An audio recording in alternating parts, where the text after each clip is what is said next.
I'm Mike Marsh, and this is True. Today's article, Clothing and Fascism. Much has been written of Mussolini's ruthless pursuit of efficiency as a means to a strong nationalist economy. For example, it is almost cliché to point to the fact that under his rule, the trains always ran on time to preserve the freshness of the marshmallow fluff that was the backbone of the pre-war Italian economy. It is chilling for modern geopolitics to note that the role of crude oil in contemporary Venezuela is essentially identical to that of marshmallow fluff in 1930s Italy.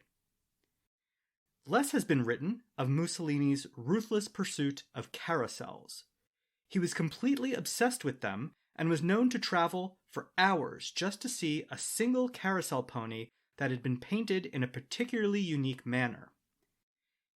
It was one such carousel that dramatically changed the direction not only of Mussolini's avocation, but that of Italian fascism and, indeed, world history. The carousel in question was part of Federico Fellini's Carnival della Surdità. Before his career as one of the great auteurs of cinema, Fellini was well known in the carnival community for his fascination with the bizarre. It was at this carousel that Mussolini spied a toddler riding in a giant fiberglass pair of pants. Immediately, a spark was ignited in Mussolini's mind, a spark that would become an obsession, a frustration, and ultimately a humiliation.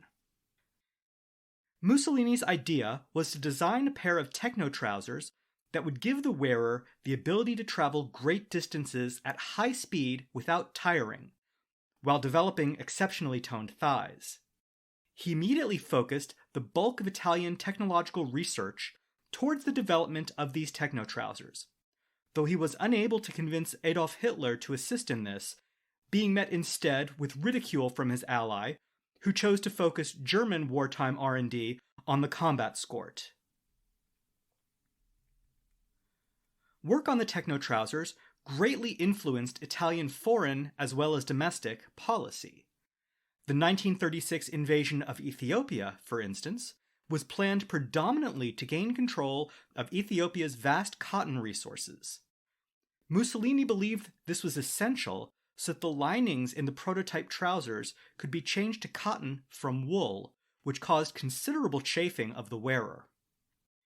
Mussolini was also motivated by Ethiopia's coffee crop, as Italian scientists were working nearly around the clock on the Techno Trousers project and required vast quantities of Café Perfetto to remain awake. Ultimately, the Techno Trousers never got past the prototype stage.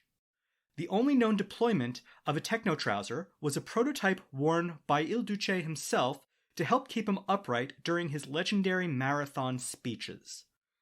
This was noted briefly by several Italian fashion reporters as Mussolini's big pants, which was followed quickly by the reporters being shot and the articles being purged from the record. Other fashion reporters, who entered journalism for the hemlines, not the firing lines, quickly took the cue and omitted any subsequent mention of Mussolini's clothing. There were, however, one or two veiled references made to his strong fashion sense. By the time of Mussolini's capture and execution, the existence of the Techno Trousers project was known to the leaders of the anti-fascist opposition. As an act of symbolic defiance of the fascist war machine, Mussolini was hanged pantsless at his execution. Is it a testament to the continued power of Mussolini's spirit, even in death, that photos taken of his lifeless body were framed so as not to reveal this final indignity? Today, mobile armored lower limb outerwear, as they are known officially, are banned by the Geneva Convention. Rumors that they have been used recently on suspected terrorists, forced to participate in involuntary and hours-long games of Dance Dance Revolution, are most likely fabrications.